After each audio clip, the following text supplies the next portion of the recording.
ការបំផ្ទុះសង្គ្រាមដែលមានគម្រោងគិតទុកជាមុនយុទ្ធសាស្ត្រឈ្លានពានរបស់ថៃក្នុងការកែប្រែស្ថានភាពព្រំដែនកម្ពុជាថៃការផ្ទុះសង្គ្រាមពីលើកចុងក្រោយនៅតាមបណ្ដោយព្រំដែនកម្ពុជាថៃក្នុងឆ្នាំ2025បានបង្ហាញយ៉ាងច្បាស់ពីការរៀបចំផែនការនិងសេណារីយ៉ូទុកជាមុនរបស់កងទ័ពថៃក្នុងការវាយដណ្ដើមយកទឹកដីកម្ពុជាការប្រយុទ្ធលើកទី1កើតឡើងចន្លោះថ្ងៃទី24-28 ខែកក្កដាឆ្នាំ2025ខណៈការវាយប្រហារលើកទី2បានកើតឡើងចន្លោះថ្ងៃទី7-27 ខែធ្នូឆ្នាំ2025ព្រឹត្តិការណ៍ទាំងពីរនេះមិនមែនជាការប៉ះប្រយុទ្ធដោយចៃដន្យនោះទេប៉ុន្តែជាផ្នែកមួយនៃយុទ្ធសាស្ត្រដែលបានគ្រោងទុករួចជាស្រេចចំណុចសំខាន់ដែលគួរត្រូវបានបញ្ជាក់គឺសកម្មភាពយោធារបស់ថៃមានលក្ខណៈលើពីការប៉ះទង្គិចគ្នាតាមព្រំដែននិងបង្ហាញពីយុទ្ធសាស្ត្រវាយសង្គ្រប់ដ៏សាហាវដែលមានគោលបំណងច្បាស់លាស់ដើម្បីដណ្ដើមយកទឹកដីដោយប្រើប្រាស់ផែនទីខុសច្បាប់ຂະຫນາດ1/50ពាន់ដែលខ្លួនអះអាងថាជាផែនទីផ្លូវការរបស់ខ្លួនចំណែកឯទឹកដីដែលប្រជាជនភាសាកម្ពុជាមិនអាចចូលទៅរស់នៅវិញបានត្រូវបានថៃចាត់ទុកថាជាទឹកដីរបស់ខ្លួនប៉ុន្តែសម្រាប់កម្ពុជាតំបន់ដែលថៃឈ្លានពានគឺកម្ពុជាបានកាន់កាប់រាប់សិបឆ្នាំមកហើយដោយសំអាងលើផែនទីស្របច្បាប់ຂະຫນາດ1/200ពាន់ដែលបានទទួលស្គាល់និងតម្កល់ទុកនៅអង្គការសហប្រជាជាតិដូច្នេះការដែលប្រទេសថៃយកផែនទីចោលគូជាឯកតោភាគីបែបនេះមកធ្វើជាមូលដ្ឋានច្បាប់នោះគឺជាការបំផ្លាញស្ថានភាពច្បាប់ដែលមានស្រាប់និងជាការបង្ហាញនៅចេតនាច្បាប់ក្នុងការកែប្រែព្រំដែនដោយកម្លាំងយោធាតាំងពីមានការឈ្លានពានដោយយោធាថៃមកលើអធិបតេយ្យភាពកម្ពុជាមកប្រមុខរដ្ឋាភិបាលកម្ពុជាការទូតយោធាអ្នកនាំពាក្យនិងស្ថាប័នផ្លូវការរបស់រដ្ឋបានបញ្ចេញប្រតិកម្មយ៉ាងខ្លាំងក្លាដោយបដិសេធការកាន់កាប់ទឹកដីដោយប្រើកម្លាំងយោធានិងអាវុធធុនធ្ងន់និងបានធ្វើសកម្មភាពជំទាស់តាមរយៈកំណត់ទូតនិងលើឆាកអន្តរជាតិបើទោះបីសង្គ្រាមឬការផ្ទុះអាវុធបានស្ងប់ស្ងាត់មិនមែនមានន័យថាជាការព្រមព្រៀងកាត់ទឹកដីដើម្បីដូរយកសន្តិភាពនោះទេប៉ុន្តែផ្ទុយទៅវិញជាបន្តបន្ទាប់នឹងថ្មីនេះអ្នកនាំពាក្យកងទ័ពថៃវិនឆៃស៊ូវ៉ារីបានអះអាងថាប្រជាជននិងទាហានកម្ពុជាដែលរស់នៅលើទឹកដីដែលថៃកំពុងដាក់បន្លាលួសនិងដាក់ទូកុងតឺន័រមិនមែនជាជនភៀសសឹកនោះទេ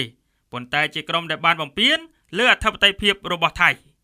ការអះអាងបែបនេះមិនត្រឹមតែបំបត្តិសិទ្ធិរបស់ប្រជាពលរដ្ឋកម្ពុជាទេប៉ុន្តែថែមទាំងជាផ្នែកមួយនៃយុទ្ធសាស្ត្រផ្លូវច្បាប់និងនយោបាយដើម្បីធ្វើការវាយដណ្ដើមទឹកដីកម្ពុជាមើលទៅដូចជាការអនុវត្តសិទ្ធិការពារអធិបតេយ្យរបស់ខ្លួនទៅវិញប៉ុន្តែធៀបពិតខ្សែព្រំដែនរវាងកម្ពុជាថៃត្រូវបានកំណត់ដោយច្បាប់អន្តរជាតិនិងថៃក៏បានទទួលស្គាល់ខ្សែព្រំដែននោះផងដែរដោយផ្អែកលើផែនទីຂະຫນາດ1/200ពាន់តាំងពីរដ្ឋាភិបាលជំនាន់មុនមកម្លេះដូចនេះការវាយប្រហារលើកទី2នៅខែធ្នូឆ្នាំ2025កន្លងមកបានបង្ហាញយ៉ាងច្បាស់ថាវាជាសកម្មភាពបន្តនៃគម្រោងវាយដណ្ដើមដើម្បីកាន់កាប់ទឹកដីកម្ពុជាជាអចិន្ត្រៃយ៍ទោះបីជាមានបទឆបាញ់ក៏ដោយក៏កងទ័ពថៃនៅតែរំលោភលើកិច្ចព្រមព្រៀងនោះដោយចាប់ផ្ដើមវាយប្រហារឡើងវិញចាប់ពីថ្ងៃទី7រហូតដល់ថ្ងៃទី27ខែធ្នូឆ្នាំ2025ដើម្បីបំពេញគោលដៅយុទ្ធសាស្ត្រដែលខ្លួនចាត់ទុកថានៅសេសសល់ក្នុងដំណើរការបង្កើតស្ថានភាពថ្មីកងទ័ពថៃបានបំផ្លាញលំនៅឋានរបស់ប្រជាពលរដ្ឋខ្មែរនិងហេដ្ឋារចនាសម្ព័ន្ធស៊ីវិលជាច្រើននៅតំបន់ចំនួនសកម្មភាពទាំងនេះមានគោលបំណងផ្លាស់ប្តូរស្ថានភាពដើមដែលមានស្រាប់បំបត្តិវត្តមានប្រជាពលរដ្ឋដើមកំណើតកម្ពុជានិងបង្កើតលក្ខខណ្ឌអនុញ្ញាតឲ្យថៃអាចគ្រប់គ្រងតំបន់នោះជាអចិន្ត្រៃយ៍បានចេតនារបស់ភាគីថៃគឺច្បាស់ណាស់ថាទីតាំងទាំងនេះត្រូវតែស្ថិតក្រោមអធិបតេយ្យភាពរបស់ខ្លួនព្រោះគោលដៅចម្បងគឺយកដីពីកម្ពុជាវិញដែលចាត់ទុកជារបស់ខ្លួនដោយឯកតោភាគីដោយឡែកពីការរៀបចំកម្លាំងការបរិច្ឆេទនៃការវាយប្រហារនិងសកម្មភាពយោធាលើដីជាក់ស្ដែងគ្មានការសង្ស័យឡើយថាថៃគឺជាភាគីដែលបានចាប់ផ្ដើមសង្គ្រាមនិងរៀបចំយុទ្ធសាស្ត្រទាំងនេះជាមុនរួចជាស្រេចហើយ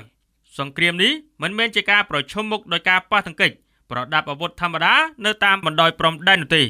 ប៉ុន្តែជាគម្រោងយុទ្ធសាស្ត្រដែលមានគោលបំណងពង្រីកទឹកដីនិងកែប្រែស្ថានភាពដើមដែលមានស្រាប់ក្នុងបរិយាកាសនេះការលើកឡើងពីពាក្យថាតើប្រទេសណាជាអ្នកបំផ្ទុះសង្គ្រាមមុនចម្លើយនិងសំណួរនេះត្រូវបានបញ្ជាក់យ៉ាងច្បាស់ថា